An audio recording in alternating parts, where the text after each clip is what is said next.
Hi friends, எல்லோரும் எப்படி இருக்கீங்க? இன்றைக்கி நம்ம வெஜிடபிள் தோசை எப்படி செய்கிறதுன்னு பார்க்கலாம். ஒரு கப் அரிசியை 3 மணி நேரம் ஊற வச்சு எடுத்துக்கோங்க. ஒரு பெரிய உருளைக்கிழங்கை வேக வச்சு எடுத்துக்கோங்க. பீன்ஸ், கேரட், கொடமிளகா, ஒரு தக்காளி, 2 வெங்காயம், ஒரு சின்ன இஞ்சி துண்டு, ஒரு 3 பச்சை மிளகாய் எடுத்துக்கோங்க.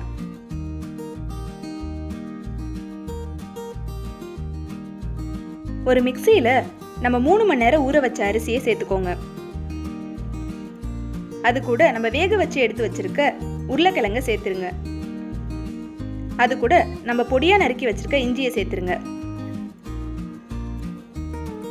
பொடியா நறுக்குன பச்சை மிளகாவையும் சேர்த்து கொஞ்சமா தண்ணி விட்டு அரைச்சி எடுத்துக்கோங்க.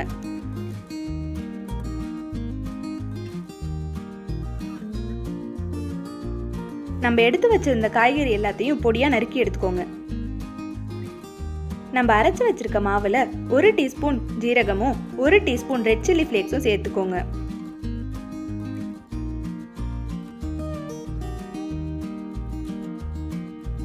இப்போ நம்ம பொடியா நறுக்கின காய்கறிகளை ஒன்று ஒன்றா சேர்த்துடலாம்.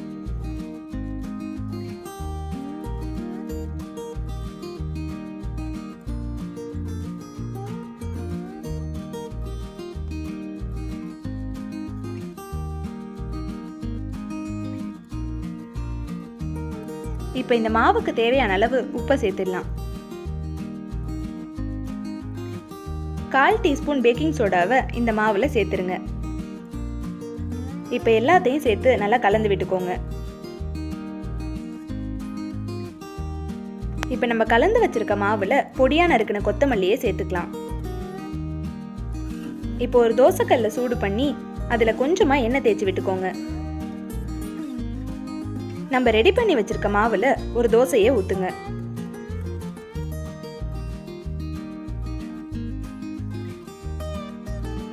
தோசையை சுத்தி கொஞ்சமா எண்ணெய் விட்டுக்கோங்க.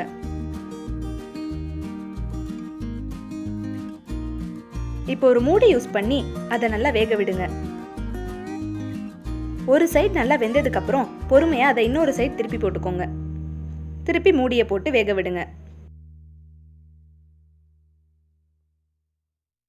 2 சைடும் நல்லா வெந்ததுக்கப்புறம் அதை ஒரு பிளேட்டுக்கு ட்ரான்ஸ்ஃபர் பண்ணிடுங்க.